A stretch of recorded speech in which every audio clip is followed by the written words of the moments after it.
सूत्र कहता है D10 चार्ट में आप कौन सा काम सहजता से कर पाते, सहज गति से कर पाते, जिसमें आप एफर्ट्स तो कर रहे हो पर खुद को ना फील हो कि मैं एफर्ट्स कर रहा हूं, एफर्टलेस समझ सकते हो। या जिसे सारा दिन करके भी थकान महसूस ना हो, वो वही काम होगा जिसमें जो ग्रह अग्नि तत्व राशि में बैठा होगा, यानी 1, 5 और 9। हमारा प्रश्न का आंसर यही मिल जाता है कि नेचुरल एबिलिटीज हमें यहां से पता चलती है। अब वह किसी भी भाव में जाके बैठ जाए, उसका उसके ऊपर ज्यादा असर कुछ नहीं होगा। मान लीजिए मेष राशि छठे भाव में है और सूरज भी छठे भाव में, तो सूर्य मेष राशि में हो गया और भाव छठा हो गया। तो इत्मीनान मानिए कि उसके अंदर बॉस बनने की एबिलिटी नेचुरल है। जब हम सूरज को एज ए कारक ट्रीट करेंगे तो हम कहेंगे कि हाँ, छठे भाव में गया है तो उतना इफेक्ट नहीं आएगा जितना इफेक्ट हम सोचते हैं या चाहते हैं। तो दो बातें बिल्कुल अलग अलग है। अगर हम नेचुरल एबिलिटी ढूंढ रहे हैं तो सिंपल इतना ही देखना है, 1, 5, 9 कहीं भी बैठे हो। जी। समझ में आ गया कि जी। एक आदमी कहता है मुझे सूर्य से रिलेटेड काम करना है। अब देखेंगे भी D10 चार्ट में सूरज तो छठे में बैठा है, क्या हम काम कर सकते हैं? इसका तात्पर्य है कि अगर वह काम करेगा, काम में तो सफल हो सकता है, बट उसको चैलेंजेस काफी आएंगे, परेशानियां आएंगी, क्योंकि छठा भाव काम के चैलेंजेस को दिखाता है। ठीक है। जी गुरु जी। तो गुरु जी राहु साथ में बैठेगा उन ग्रह के जैसे सूर्य के साथ में राहु बैठ जाए। बिल्कुल कंफ्यूज मत होया करो। बैठ गया राहु, बैठ गया। राहु का काम क्या है? राहु एक रिसर्च वर्कर है। अच्छा। रिसर्च करने वाले की कुछ खासियत होती है।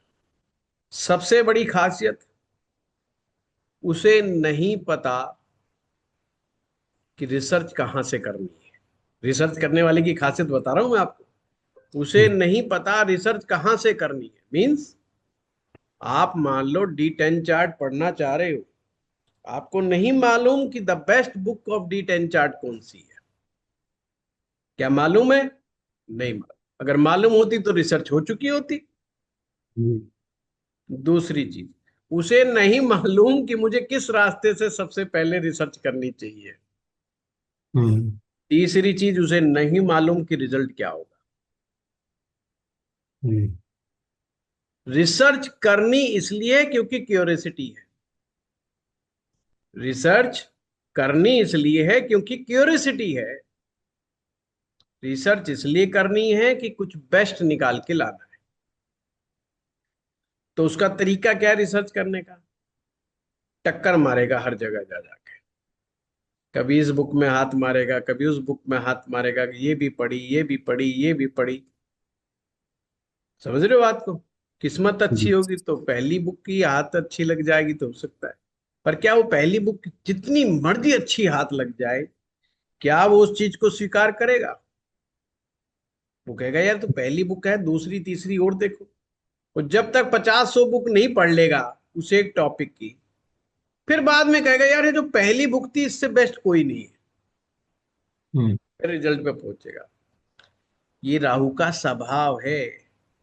राहु जिस ग्रह के साथ बैठेगा उसके काम में सेटिस्फेक्शन ही नहीं देगा। उसको हमेशा लगेगा मैं ही ढंग से ठीक नहीं कर रहा हूं। अच्छा। और ढंग से क्या होता है ये उसे नहीं पता। हम्म। ढंग से कहते किसे हैं ये उसे नहीं पता। ये है राहु का रिजल्ट। इसलिए वो हमेशा भटकाव की स्थिति में रहता है। मेरे पास कई बार लोग आते हैं, देखना जी मेरा कोई और काम करना चाह रहा हूँ, भी पहला क्या कर रहे हो, पहला मैं ये वाला काम कर रहा हूँ, क्या अच्छा नहीं चला, नहीं जी ये तो बहुत अच्छा चल रहा है, पर हम चाह रहे हैं दूसरा कर ले। तो क्या कौन उसको मजबूर कर रहा है दूसरा करने पे, तीसरा करने पे? वो राहु ही है। राहु ही है जो मल्टीपल कामों की तरफ खींच के लेकर के जाता है। नमस्कार। सर मेरा क्वेश्चन है शुक्र ग्रह के रिलेटेड। हम्म। तो शुक्र ग्रह के लिए हम यूजली गौ सेवा या गौ दान, जहाँ गौ और बछड़े का दान भी लिखा गया कहाँ कहाँ। जी। और कई बार कंफ्यूजन होती है, जैसे कई बार वीनस किस्मत का ग्रह है या उच्च का है, या कई बार कुंडली में अच्छा है, तो भी ये सारी चीजें मतलब अफेक्टिव रहती हैं, मतलब बढ़ाती हैं उसकी स्ट्रेंथ के। दान थोड़ी सी का कंफ्यूज। मतलब, दान का मतलब समझना पड़ेगा। दान कई प्रकार का होता है। फिर जी। भी हम इसको दो भागों में डिवाइड कर लेते हैं, सब जगह नहीं जाएंगे। सकाम दान, दूसरा है निष्काम दान। सकाम का मतलब होता है विद डिजायर। आपने किसी को कोई चीज दी, बट विद डिजायर दी, कि मेरी इच्छा है कि मेरे साथ ये अच्छा हो जाए। किसी ने बता दिया, या हमारे मन ने कहा कि दान करने से मेरा भला होगा। दो ही रास्ते हैं, या तो अपना मन करता है या कोई समझाता है, तो ही व्यक्ति दान करता है।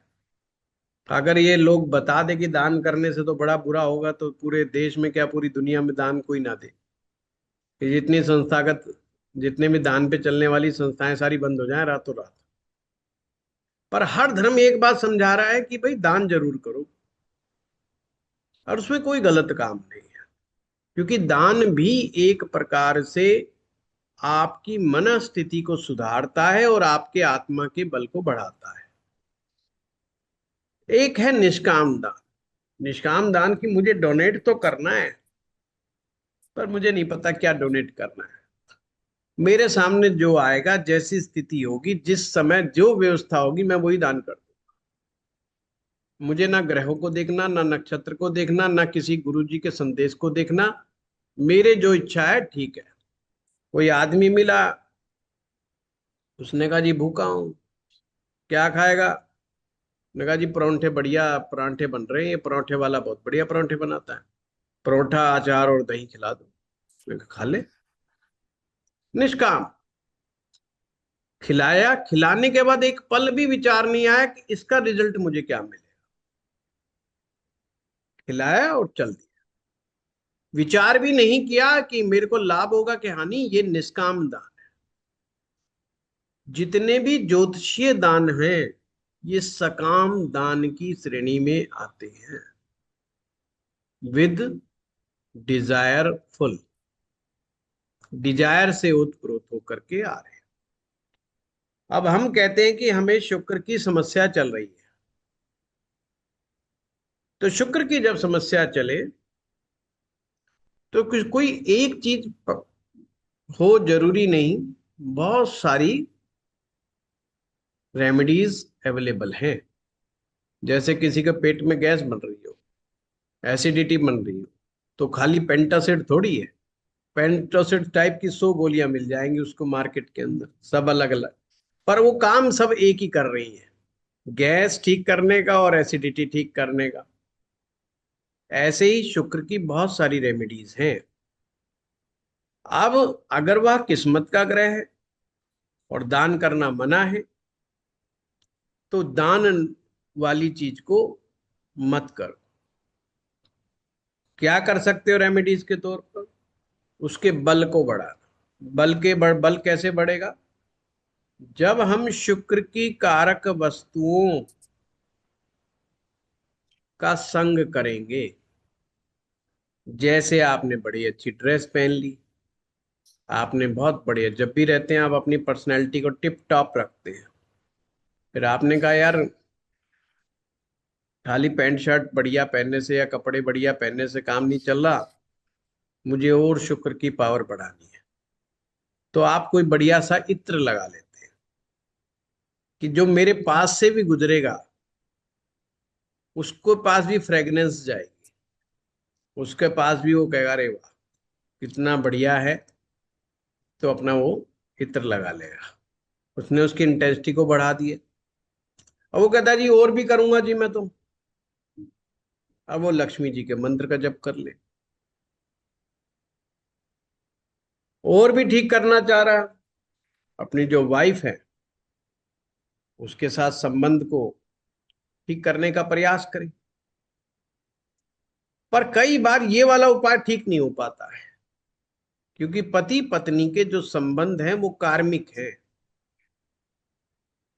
वो मैकेनिकल वाले नहीं है कि लिया पाना पेचकस और ठीक कर देंगे हम, नहीं होते।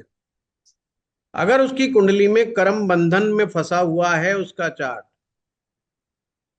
कोई स्त्री श्राप लगा हुआ है, शुक्र की स्थिति बहुत बुरी तरह खराब है, पाप प्रभाव में है, तो पति पत्नी में अनबन होगी, बार बार दिक्कत वो पैदा करेगी।